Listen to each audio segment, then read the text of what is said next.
আমন্ত্রণ রাতের বাংলাদেশের শুরুতেই জানাবো শিরোনাম। মধ্যপন্থার নতুন রাজনৈতিক দল আসছে ফেব্রুয়ারিতে। একক নেতৃত্বে চলবে না সংগঠন। ৩০০ আসনেই প্রার্থী দেওয়ার ভাবনা। এখনো সিদ্ধান্ত নেননি নাহিদ। এই ধরনের কোনো সিদ্ধান্ত আসলে এখনো হয় নাই, এবং এটা এরকম যদি হয় সেটা আমরা নিজেরাই এটা বলবো। বিএনপিকে লক্ষ্যভ্রষ্টের চেষ্টা হলে কঠোর প্রতিরোধের হুঁশিয়ারি তারেক রহমানের। রাষ্ট্রীয় সমস্যা সমাধানে সমাজ ও নির্বাচনী কাঠামো গড়ে তোলার তাগিদ। জনগণের পাশে দাঁড়ানোর যে আমাদের শপথ, এই শপথকে লক্ষ্যভ্রষ্ট করার জন্য যদি কেউ এমন কোনো অন্যায় করে থাকে তার বিরুদ্ধে প্রতিবাদ এবং প্রতিরোধ আমরা গড়ে তুলব। ঢাকায় ডোনাল্ড ট্রাম্পের ব্যবসায়িক অংশীদার জেন্ট্রি বিচের ঝটিকা সফর। তেল গ্যাস সহ বিভিন্ন ক্ষেত্রে বিনিয়োগের আগ্রহ। স্বতন্ত্র বিশ্ববিদ্যালয়ের দাবিতে তিতুমির কলেজের শিক্ষার্থীদের একাংশের অনশন অব্যাহত। সড়ক অবরোধে পথচারীদের ভোগান্তি। তুরাগপাড়ে আমবয়ানে শুরু হলো বিশ্ব ইজতেমার প্রথম পর্ব। যোগ দিয়েছেন জুবায়ের পন্থীরা। খিত্তায় খিত্তায় চলছে ইবাদত বন্দেগী। আমরা একই কাজে আসি আল্লাহ তাআলাকে রাজি খুশি করার জন্য। সবার একটা উদ্দেশ্য আল্লাহর রাজি খুশি, নিজের আমলকে বাড়ানো। সর্বদিক দিয়ে প্রতিটি ইঞ্চি কে কোথায় অবস্থান করছে আমরা পর্যবেক্ষণ করছি। এছাড়াও রাতের বাংলাদেশে থাকছে হেড কোচ পিটার বাটলারের বিরুদ্ধে মানসিক নিপীড়নের অভিযোগ নারী ফুটবলারদের। না সরালে গণ অবসরের ইঙ্গিত। মেয়েদেরকে কটূক্তি করতেছে, এটা আসলে মানে মেয়েদের জন্য হচ্ছে নেওয়াটা অসম্ভব। কোচ হচ্ছে মাঠে গিয়ে আমাদেরকে হচ্ছে এইসব বিষয়ে কথা বলে, পার্সোনাল বিষয় নিয়ে কথা বলে, মানসিকভাবে আমাদেরকে হ্যারাসমেন্ট করতেছে।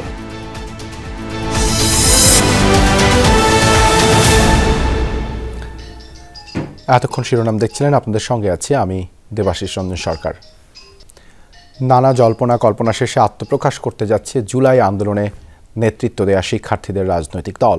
অন্য রাজনৈতিক দল থেকে কি ভিন্নতা থাকছে, কী বা হবে এর রূপরেখা, কত আসনে দেয়া হতে পারে প্রার্থী, এসব নিয়ে যমুনা টেলিভিশনের সাথে খোলামেলা কথা বলেছেন বৈষম্য বিরোধী ছাত্র আন্দোলনের আহ্বায়ক হাসনাত আবদুল্লাহ ও জাতীয় নাগরিক কমিটির সদস্য সচিব আক্তার হোসেন।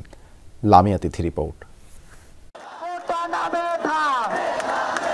সরকারি চাকরিতে কোটা বিলোপের আন্দোলনে পতন হয় আওয়ামী লীগ সরকারের। প্রসঙ্গ আসে রাষ্ট্র মেরামতের। এখন একদিকে বিচার ও সংস্কার এবং অন্যদিকে নির্বাচনের প্রস্তুতি। চলতি বছরের ডিসেম্বর বা আগামী বছরের জুন নাগাদ ভোট আয়োজনে চোখ নির্বাচন কমিশনের। বিএনপি জামায়াতের মতো পুরনোরা যখন জয়ের ছক কষছে, তখন নতুনের কেতন ওড়াতে দল গঠন করছে আন্দোলনে নেতৃত্ব দেয়া শিক্ষার্থীরা। বলা হচ্ছে দলগুলোর গতানুগতিক পথ অনুসরণ করতে চায় না তারা। একক হবে না নতুন দলের নেতৃত্ব, রাজনীতি হবে বহুত্বের। নিয়মের মধ্যে পরিবর্তন আসবে শীর্ষ নেতৃত্বে। একক নেতৃত্ব অবশ্যই নয়, আমরা বহু নেতৃত্বের কথা ভাবছি এবং একই সাথে কোনো ব্যক্তি দলে এক বছরের পর বছর ধরে প্রধান থেকে যাবেন এরকম কোনো সিস্টেমেও আমরা থাকতে চাই না। আমরা সেই জায়গাগুলোতে রিসাফল চাই। এরই মধ্যে সাধারণের কাছে বেশ পরিচিতি পেয়েছেন হাসনাত আবদুল্লাহ ও আক্তার হোসেন। প্রশ্ন ছিল নতুন দল ভিন্ন কি প্রতিশ্রুতি নিয়ে যাবে জনগণের দোরে। তরুণদের নেতৃত্বে তরুণদেরকে সংগঠিত করে একটা রাজনৈতিক দলের আমরা ঘোষণার দিকে যাচ্ছি। আমরা বাংলাদেশে একটা মধ্যমপন্থী রাজনীতি চাই, সে কথাটা আমরা স্পষ্ট করে বলেছি। অতীতের রাজনৈতিক দলগুলো কেমন ছিল, সেগুলো কেন মানুষের আশা আকাঙ্ক্ষা প্রতিফলন ঘটাতে ব্যর্থ হয়েছে, সেগুলো আমরা পর্যালোচনা করছি। দলের গঠনতন্ত্র সম্পর্কেও জানান ছাত্র নেতারা। পরিবারতন্ত্রের যে রাজনীতি, সেখান থেকে আমরা বেরিয়ে আসতে চাই। অনেকগুলো হয়তো প্রতিজ্ঞার জায়গা থাকবে, অনেকগুলো হয়তো আশাবাদের জায়গা থাকবে। সেটা যখন আমাদের গঠনতন্ত্রটি প্রকাশিত হবে তখন আরও বিস্তারিত আমাদের পক্ষে বলা সম্ভব হবে। মানুষের প্রয়োজনকে, আশাকে, আকাঙ্ক্ষাকে সেখানে হচ্ছে রিফ্লেক্ট করবে সেই ধরনের গঠনতন্ত্র এবং ম্যানিফেস্টোর মধ্য দিয়ে হচ্ছে এই রাজনৈতিক দলটি যেটি মানুষ যেটি নিয়ে স্বপ্ন দেখছে, যেটি মানুষ যেই দলের অপেক্ষায় রয়েছে, সেটি অবশ্যই তৈরি হবে। ছাত্র নেতাদের কাছে জানতে চাওয়া হয় নির্বাচন নিয়ে তাদের পরিকল্পনার কথা। সব আসনেই কি দেবে নতুন দল? কেমন হবে বিএনপির সাথে তাদের সম্পর্ক? আমরা গণঅভ্যুত্থান যেটি হয়েছে সেটি আমরা নেতৃত্ব দিয়েছি এবং সেখানে ফেসিবাদ বিরোধী প্রত্যেকটি রাজনৈতিক দল সেখানে অংশগ্রহণ করেছে এবং তাদের অবদান এবং দীর্ঘদিন যে তারা একটি অত্যাচার নির্যাতন নিপীড়নের মধ্য দিয়ে গিয়েছে সেটিকে আমরা সবসময় স্বীকার করি। কিন্তু রাজনৈতিক কাঠামোতে পরবর্তীতে তাদের সাথে আমাদের সম্পর্ক কেমন হবে, পরবর্তীতে নীতি আমাদের কর্মকৌশল সেটিকে তখন নির্ধারণ করবে। ছাত্র জনতার পক্ষ থেকে যে রাজনৈতিক দলটি আমরা করতে যাচ্ছি সেটা তার সর্বোচ্চ সামর্থ্য ব্যবহার করে বাংলাদেশে যতগুলো আসন থাকবে না কেন প্রত্যেকটা আসনেই আমরা প্রার্থী দেওয়ার চেষ্টা করব। জুলাই অভ্যুত্থানের সময়টাতে বিএনপি জামাত তারা আমাদের সহযোগী হিসেবে তারা সেই সময়টাতে কাজ করেছেন। তো এই জায়গাটাতে আমাদের একটা মতৈক্যের জায়গা আছে। আবার একই সাথে বিএনপির যে রাজনীতি আমাদের রাজনীতি সব মিলিয়ে তো কিছু কিছু মতপার্থক্য আছে। সেই মতপার্থক্যের যে জায়গাগুলো আছে সেগুলো যেন আমরা পরিশীলিত উপায়ে উপস্থাপন করতে পারি সে আহ্বানটা থাকবে। গুঞ্জন আছে শিক্ষার্থীদের রাজনৈতিক দলে যোগ দিতে পারেন উপদেষ্টা পরিষদের 3 ছাত্র প্রতিনিধি। ক্ষমতা থেকে পদত্যাগ করে নির্বাচন করতে চাইলে দলে তাদের জায়গা হবে কোথায়? 3 জন ছাত্র প্রতিনিধি সরকারে রয়েছে, তারা গণঅভ্যুত্থানের প্রতিনিধি হিসেবে সরকারে রয়েছে। তাদের সাথে আমাদের কাজের, মতের এবং পথের দৃশ্যত ব্যবধান রয়েছে। কেউ যদি রাজনৈতিক কাঠামোতে অংশগ্রহণ করতে চায় তাকে অবশ্যই সরকার থেকে নেমে এসে সেটিতে অংশগ্রহণ করতে হবে। তারা যে রাজনৈতিক দলের সদস্য হতে চান, তারা যদি নির্বাচন করতে চান তাহলে অবশ্যই তাদেরকে সরকার ছেড়ে দিয়ে আসতে হবে। এবং তারা যদি এখানে আসেন সে সময়ের প্রেক্ষাপটের উপর নির্ভর করছে যে আমরা আসলে তাকে দলে কিভাবে মূল্যায়ন করতে পারবো বা তাকে কিভাবে আমরা জায়গা দিতে পারবো। অবশ্যই তাদের জন্য দলের মধ্যে ভালো সুযোগের ব্যবস্থা থাকবে। জুলাই আগস্ট অভ্যুত্থানে সহযোদ্ধা দলগুলোর সাথে জোট গঠনের সম্ভাবনাও উড়িয়ে দেননি 2 ছাত্র নেতা। লামিয়া তিথি, যমুনা নিউজ, ঢাকা। রাজনৈতিক দল গঠন বা পদত্যাগের ব্যাপারে এখনও কোনো সিদ্ধান্ত হয়নি জানিয়েছেন বলে তথ্য উপদেষ্টা নাহিদ ইসলাম। তবে সরকারের থেকে কোনো দলে না থাকার বিষয়টি নিশ্চিত করেছেন তিনি। সাংবাদিক কল্যাণ ট্রাস্টের চেক বিতরণ অনুষ্ঠান শেষে সাংবাদিকদের প্রশ্নের জবাবে এসব কথা বলেন নাহিদ ইসলাম। আওয়ামী লীগের রাজনীতি করার সুযোগ থাকা উচিত না বলেও মন্তব্য করেন তিনি। জানান যারা সন্ত্রাসী কার্যক্রমের সঙ্গে জড়িত ছিল না তারা সাধারণ ক্ষমা পেতে পারে। জুলাই ঘোষণাপত্র ইস্যুতে বিএনপি নিজেদের মধ্যে বৈঠক করে কিছুটা সময় চেয়েছে উল্লেখ করে উপদেষ্টার আশা শিগগিরই ঘোষণা করা হবে ঘোষণাপত্র। রাজনৈতিক দলে অংশগ্রহণ করার মতো পরিস্থিতি হইলে আমরা সেটা সরকার ছাড়ার সিদ্ধান্ত নিলে আমরা এটা আনুষ্ঠানিকভাবে বলবো। সেরকম কোনো সিদ্ধান্ত এখন পর্যন্ত আমার জায়গা থেকে বা আসিফের জায়গা থেকে আমি যতটুকু জানি যে এরকম হয়নি। নতুন রাজনৈতিক দল হোক বা অন্য কোনো রাজনৈতিক দল হলুক আমরা সরকারে থাকা অবস্থায় সেটার সাথে সংশ্লিষ্ট হব না। ছাত্ররা নিজেরাই একটি দল গঠন করবে, ছাত্ররা প্রস্তুত, তারা প্রচারণা চালাচ্ছে, তারা দেশ জুড়ে লোকজনকে সংগঠিত করছে। যুক্তরাজ্য ভিত্তিক সংবাদ মাধ্যম ফিনান্সিয়াল টাইমসকে দেয়া এক সাক্ষাৎকারে বলেছেন অন্তর্বর্তী সরকার প্রধান ডক্টর মোহাম্মদ ইউনূস। সম্প্রতি সুইজারল্যান্ড সফরে সংবাদ মাধ্যমটির একটি পডকাস্টে কথা বলেন তিনি। নির্বাচন নিয়ে এক প্রশ্নের জবাবে ডক্টর ইউনূস বলেন নির্বাচনের সম্ভাব্য যে 2টি সময়ের কথা বলেছেন তা ভালো সময়। তিনি আরও বলেন তরুণেরা সত্যিই প্রতিশ্রুতিবদ্ধ, তাদের খারাপ কোনো কিছুর সঙ্গে সংস্পর্শ নেই বা নিজেদের রাজনৈতিক আখের গোছানোর ব্যক্তিগত আকাঙ্ক্ষা নেই।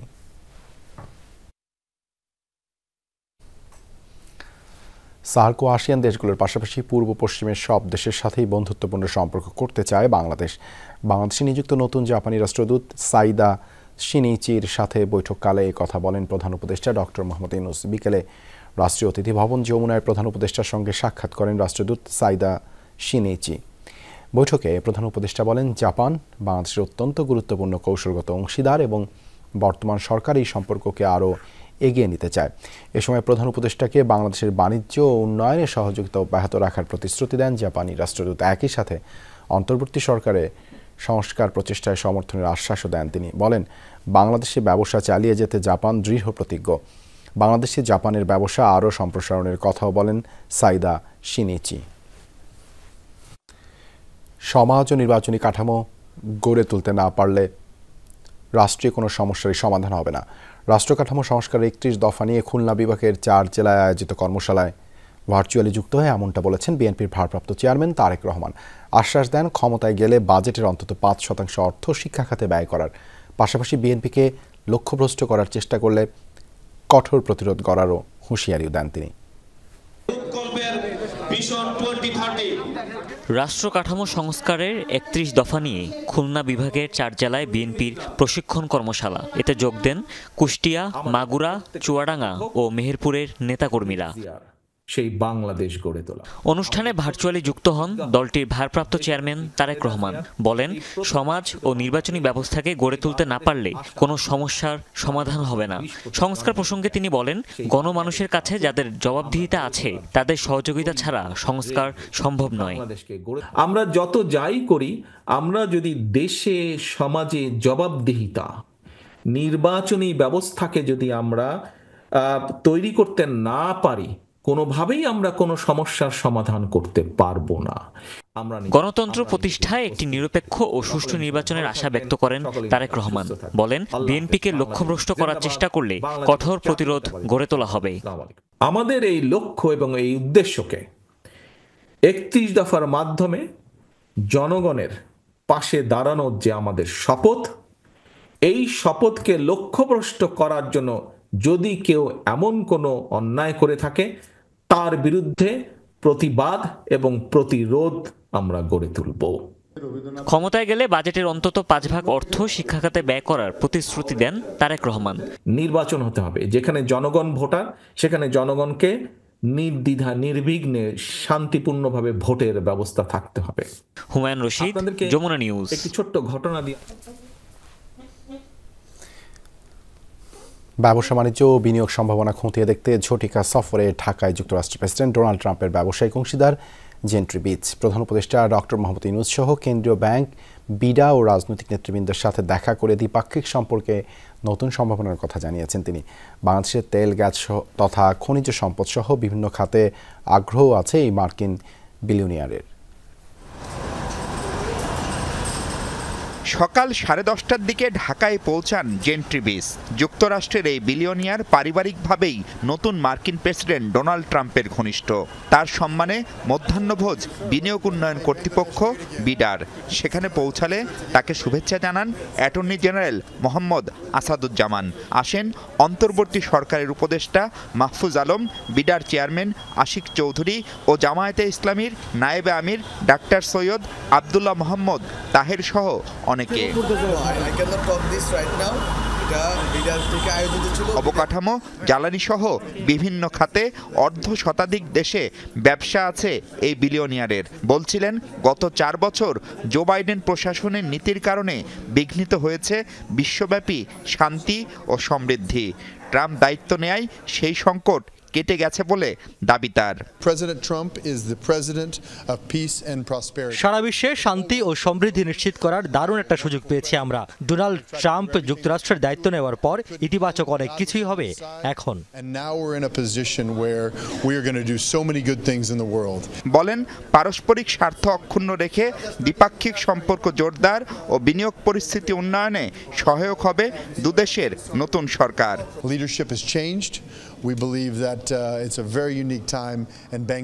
যুক্তরাষ্ট্র ও বাংলাদেশ দুদেশেই নতুন সরকার নেতৃত্বের এই পরিবর্তনের ফলে দ্বিপাক্ষিক ব্যবসা বাণিজ্য ও বিনিয়োগের নতুন দ্বার খুলবে বলে আমি বিশ্বাস করি।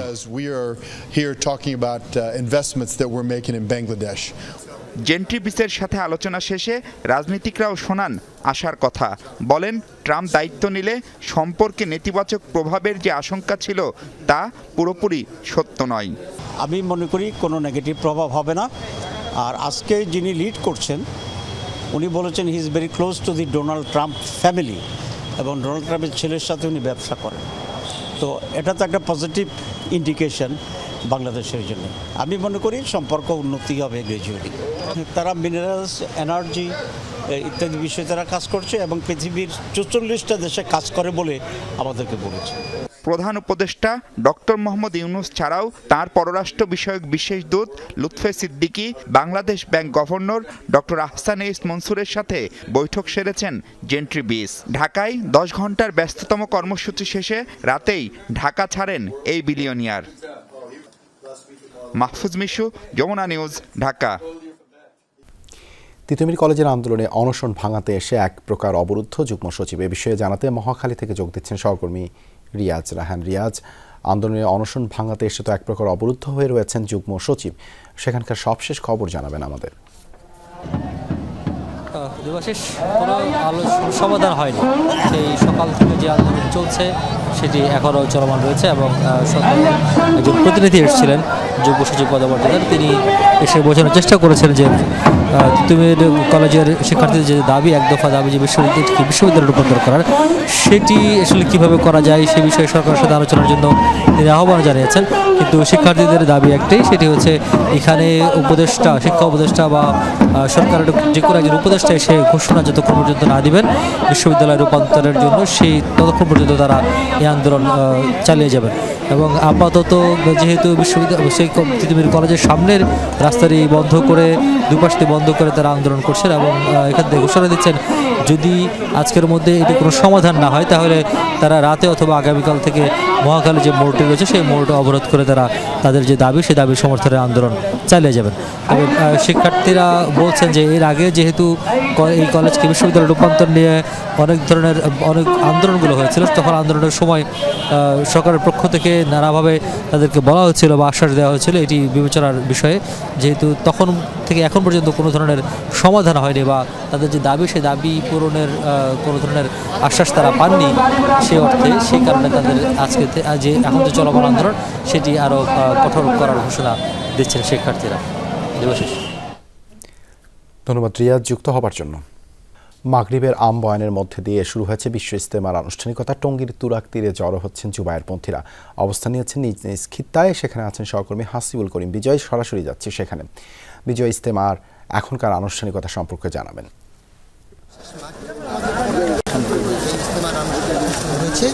যদিও আগামীকাল ফজরের নামাজের পর থেকে এই আনুষ্ঠানিকতা শুরু হওয়ার কথা ছিল, কিন্তু আজ মাগরিবের নামাজের পর থেকেই তারা বয়ানের মাধ্যমে তাদের আনুষ্ঠানিকতা শুরু করেছে।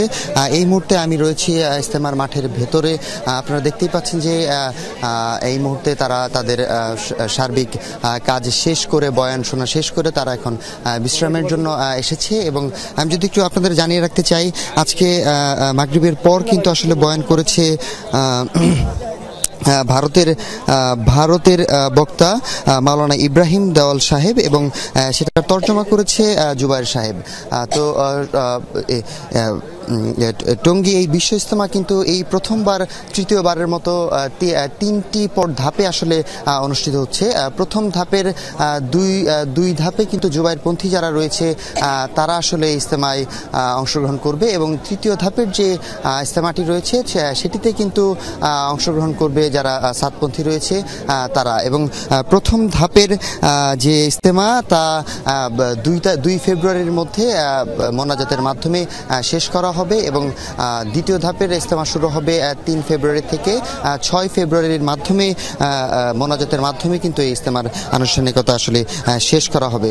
সব মিলে যদি বলতে চাই যে এই ইজতেমার সার্বিক পরিস্থিতি কিন্তু আইন শৃঙ্খলা বাহিনীর মাধ্যমে কঠোর নিরাপত্তার মাধ্যমে আসলে এখানে তাদের নিরাপত্তা দেওয়া হচ্ছে এবং তারা খুব শান্তিপূর্ণভাবেই আসলে তাদের ইজতেমা, তারা যত কার্যক্রম রয়েছে তারা এটি সফল করছে। এবং সব মিলিয়ে যদি বলতে চাই, এবং এই দুই ধাপে করার কারণ হচ্ছে যে তাদের মধ্যে যেন কোনো ধরনের কোনো বিশৃঙ্খলা সৃষ্টি না হয় এবং সহজভাবে এবং সাবলীলভাবে যেন তারা তাদের এই কার্যক্রম, ইসলামের প্রচার জানি তারা করতে পারে, এই উপলক্ষে আসলে এই 3টি ধাপে আসলে এই বিশ্ব ইজতেমার আয়োজন করা।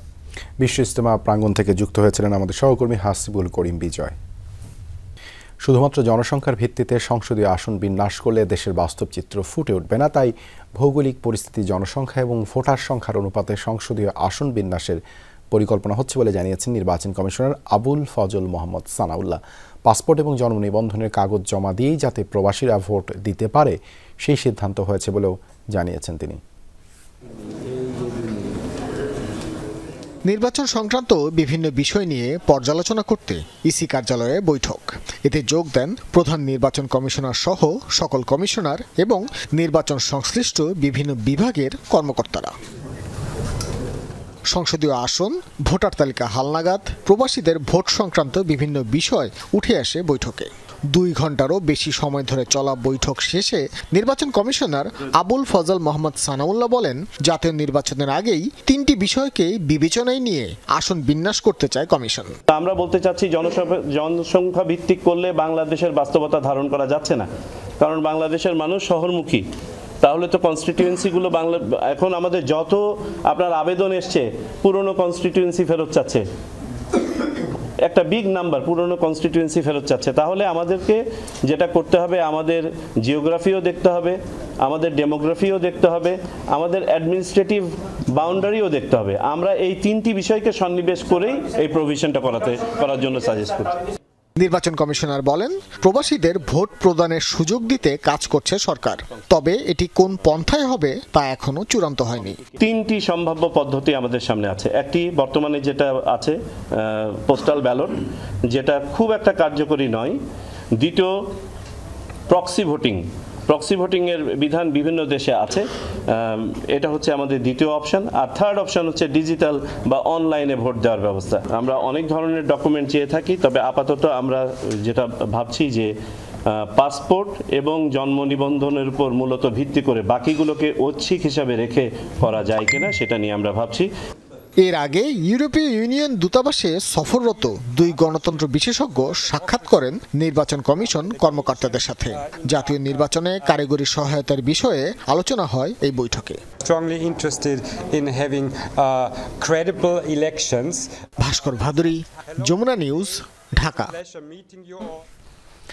আদালতের পরোয়ানার পরও গণহত্যায় অভিযুক্তরা গ্রেপ্তার না হওয়ায় চরম ক্ষুব্ধ আন্তর্জাতিক অপরাধ ট্রাইব্যুনাল। আসামি ধরতে সরকারের অবহেলার সমালোচনা করে আদালত সেসব কর্মকর্তা গ্রেপ্তারে গড়িমসি করছে, তাদের বিরুদ্ধে ব্যবস্থা নেওয়ার নির্দেশ দিয়েছেন। যাত্রাবাড়িতে শিক্ষার্থী ইমাম হাসান তাইম হত্যা মামলায় শুনানির সময় ট্রাইব্যুনাল এসব নির্দেশ দেন। আরেকটি মামলায় 3 পুলিশ কর্মকর্তার বিরুদ্ধে গ্রেপ্তারি পরোয়ানা জারি হয়। যাত্রাবাড়িতে পুলিশের এই বর্বরতার দৃশ্য নাড়া দেয় পুরো দেশকে। নিরস্ত্র বালককে এভাবে হত্যার পর জানা যায় শহীদ ইমাম হাসান তাইম পুলিশেরই সন্তান। মামলাটি গণহত্যা বিবেচনায় বিচার হচ্ছে আন্তর্জাতিক অপরাধ ট্রাইব্যুনালে। বৃহস্পতিবার এই মামলার আসামি যাত্রাবাড়ি থানার সাবেক ওসি আবুল হাসান ও সাবেক জোনাল এসি তানজিল আহমেদকে দ্বিতীয়বারের মতো হাজির করা হয় আন্তর্জাতিক অপরাধ ট্রাইব্যুনালে। এ মামলায় 4 আসামি এখনও পলাতক।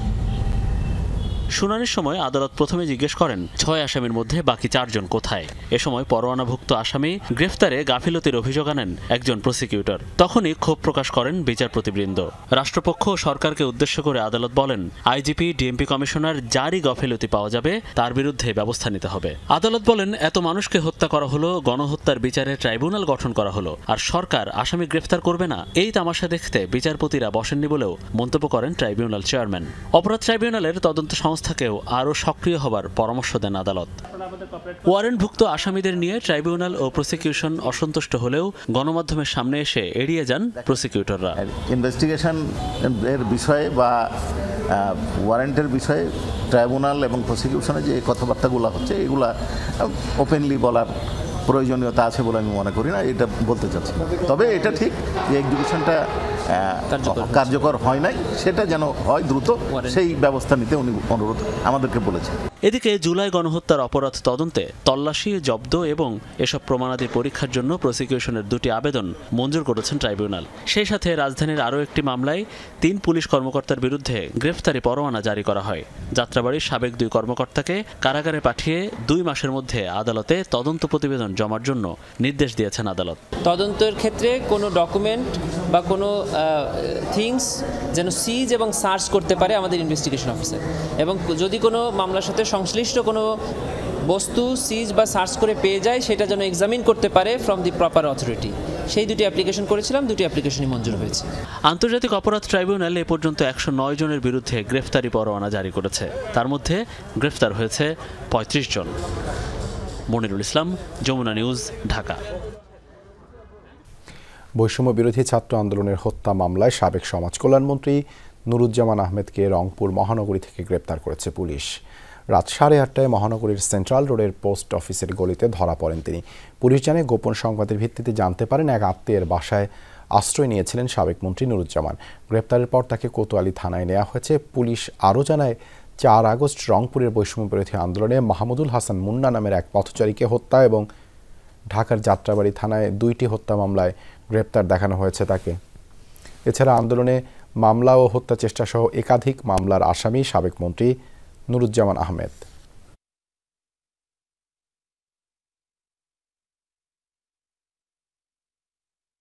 রংপুর শহরের পোস্ট অফিস গলি বলে আর কি, ওখানে ওনার ভাগিনার বাসা, সেই বাসা থেকে আমরা কিছুক্ষণ আগে গ্রেপ্তার করেছি। তো ওনার বিরুদ্ধে আমাদের রংপুর মেট্রোপলিটন এর যে কোতোয়ালি থানা, সেখানে একটি হত্যা মামলা আছে। হত্যা মামলার উনি এজাহারনামী আসামি, মাহমুদুল হাসান মুন্না হত্যা মামলা, ওই মামলার এজাহারনামী আসামি। দারিদ্র নিয়ে বাংলাদেশের প্রচলিত ধারণা পাল্টে যাচ্ছে। একসময় হতদরিদ্র বলতেই বোঝানো হতো রংপুর কিংবা কুড়িগ্রামকে, কিন্তু এবার সে তালিকায় এগিয়ে গেছে মাদারীপুর। এমনকি দেশের সবচেয়ে দরিদ্র উপজেলা ডাসারও এই জেলায়। উল্টো দিকে সবচেয়ে কম গরিব মানুষ পাওয়া গেছে নোয়াখালীতে। চমকে দেয় এমন সব তথ্য মিলেছে পরিসংখ্যান ব্যুরোর নতুন দারিদ্র মানচিত্রে। গ্রামের সাথে শহরের ফারাক কমছে। শহুরে জীবনযাত্রার অনেক অনুষঙ্গই এখন প্রান্তিকের অভ্যাস, সাথে বেড়েছে মানুষের আয়। আর এর প্রমাণ মিলছে হাতে নাতে, কেননা পরিসংখ্যান বলছে গ্রামে দরিদ্রতা কমেছে, বেড়েছে শহরে। এমন নানা তথ্য উপাত্ত মিলছে পরিসংখ্যান ব্যুরোর দারিদ্র মানচিত্রে। ওয়ার্ল্ড ফুড প্রোগ্রাম WFPর সাথে যৌথভাবে এই উদ্যোগ বাস্তবায়ন করেছে সংস্থাটি। এতে পর্যালোচনা করা হয়েছে 3 বছর আগে প্রকাশ হওয়া খানা আয় ব্যয় জরিপের উপাত্ত। তবে অনেক ক্ষেত্রে হালনাগাদ করা হয়েছে জরিপের data. We have 3 districts, we have, and low category we have 14 districts, moderate category we have 19 districts. BBS বলছে আগের খানা আয় ব্যয় জরিপে দেশে দারিদ্র্যের হার 18.7% হলেও এবার তা বেড়ে হয়েছে 19.2%। এখনও সবচেয়ে বেশি গরিব জনগোষ্ঠীর বাস বরিশাল বিভাগে, তবে জেলা হিসেবে 60 বেশি দারিদ্র মাদারীপুরে। এখানকার উপজেলা ডাসারেও মিলেছে সবচেয়ে বেশি দারিদ্র, যা প্রায় 63%। মুদ্রার উল্টা পিঠে দারিদ্র সবচেয়ে কম নোয়াখালীতে। এরপরই আছে মেহেরপুর, খুলনা, সিরাজগঞ্জ ও হবিগঞ্জের নাম। চমকি দিয়েছে রাজধানী ঢাকার চিত্র। বনেদি এলাকা হিসেবে খ্যাত গুলশান বারিধারাকে পেছনে ফেলে সিটি কর্পোরেশন এলাকায় সবচেয়ে কম দারিদ্র পল্টনে। অন্যদিকে দরিদ্র বেশি বাস করে কামরাঙ্গীরচর, ভাসানটেক আর মিরপুরে। এইটি আমরা ম্যাপে কনসেন্ট্রেশন দেখিয়ে বিভিন্ন কালার দিয়ে বোঝাচ্ছি যে রিসোর্স যদি আপনার কনস্ট্রেন্ট হয়, তাহলে আপনার কাকে আগে দেয়া দরকার সেই ম্যাপটি আপনাকে বলে দেবে।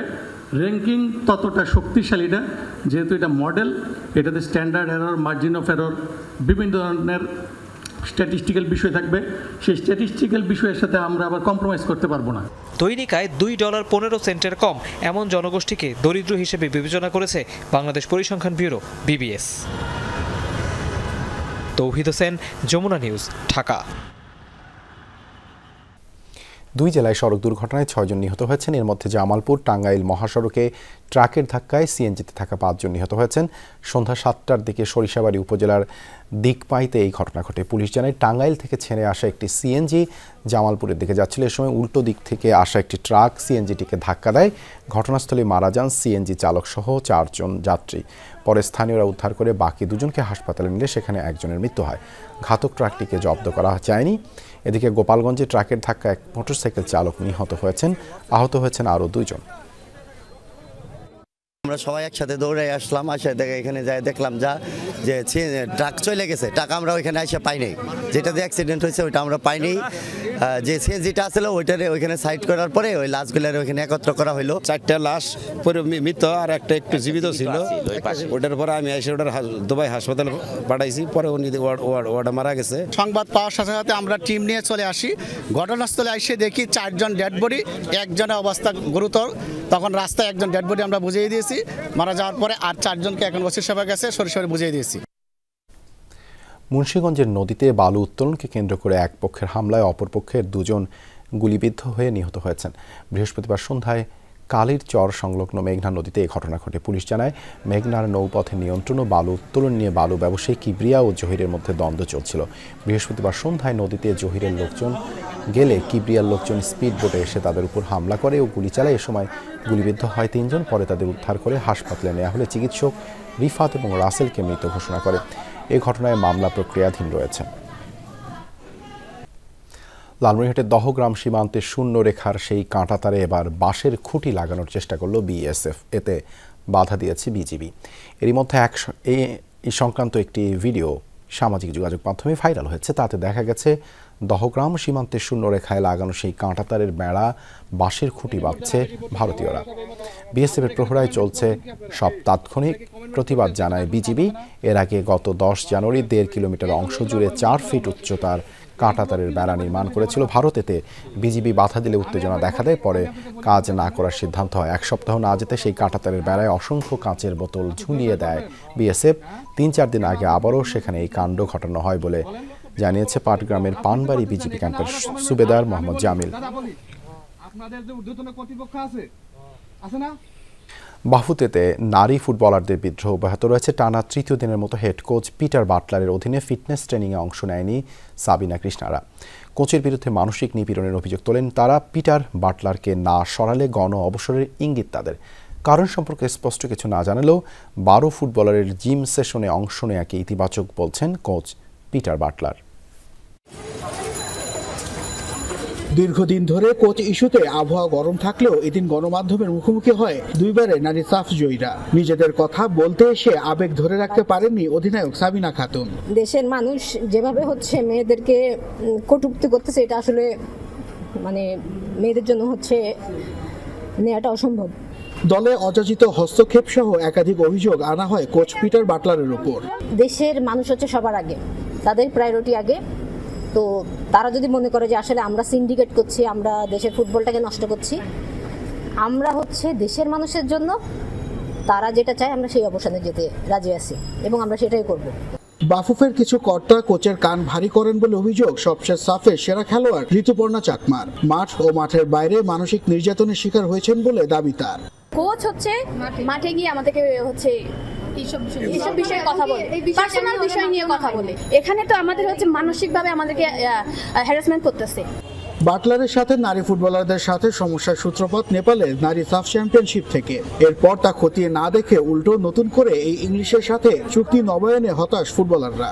তার সাথে যে কন্ট্যাক্ট হয়েছে তারা কি একবারে ভাবে না এই যে মেয়েগুলো কেন এই কথাগুলো বলতেছে, আমাদের একটু নিয়ে ভাবা উচিত, তাদের সাথে বসা উচিত যে আসলে তাদের কি সমস্যা খেলবো আমরা। ভাইয়া যে আঘাতটাই সেই বোঝে যে আঘাতটা কত বড়।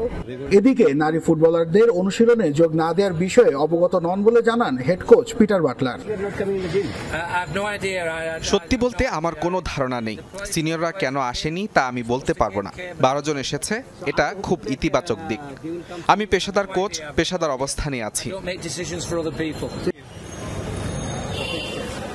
নাসিফ শুভ, যমুনা স্পোর্টস, ঢাকা। পবিত্র কোরআন শরীফ পোড়ানোর ঘটনায় বিতর্কিত ব্যক্তি সালওয়ান মমিকা গুলিতে নিহত হয়েছে। বৃহস্পতিবার এক বিবৃতিতে পুলিশ জানায় গেল বুধবার তাকে গুলি করা হয়। সে সময় টিকটকে লাইভ স্ট্রিমে ছিলেন সালওয়ান মমিকা। হাসপাতালে নেয়ার পর মৃত্যু হয় তার। এই ঘটনার পরপরই ওই এলাকায় তল্লাশি অভিযান চালায় পুলিশ। এখন পর্যন্ত গ্রেপ্তার করা হয়েছে 5 সন্দেহভাজনকে। এর আগে একাধিকবার পবিত্র কোরআন সালওয়ান মমিকা। এই ঘটনায় নিন্দার ঝড় ওঠে বিশ্বজুড়ে। মুসলমানদের পাশাপাশি অন্যান্য ধর্মের অনুসারীরাও সমালোচনা করেন ওই ব্যক্তির। তৃতীয় দফায় জিম্মি মুক্তি ও বন্দি বিনিময় শুরু হয়েছে হামাস ও ইসরায়েলের মধ্যে। সবশেষ পাওয়া খবর পর্যন্ত 8 জিম্মিকে মুক্তি দিয়েছে ফিলিস্তিনি স্বাধীনতাকামী সংগঠন হামাস। সেই সাথে শর্ত অনুযায়ী মুক্তি পেয়েছেন 110 ফিলিস্তিনি।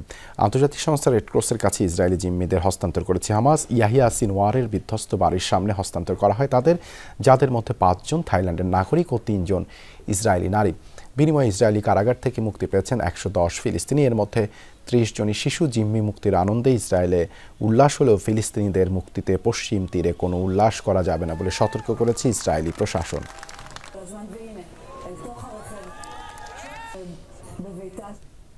এই ছিল রাতের বাংলাদেশে। এতক্ষণ আমাদের সাথে থাকার জন্য ধন্যবাদ সবাইকে।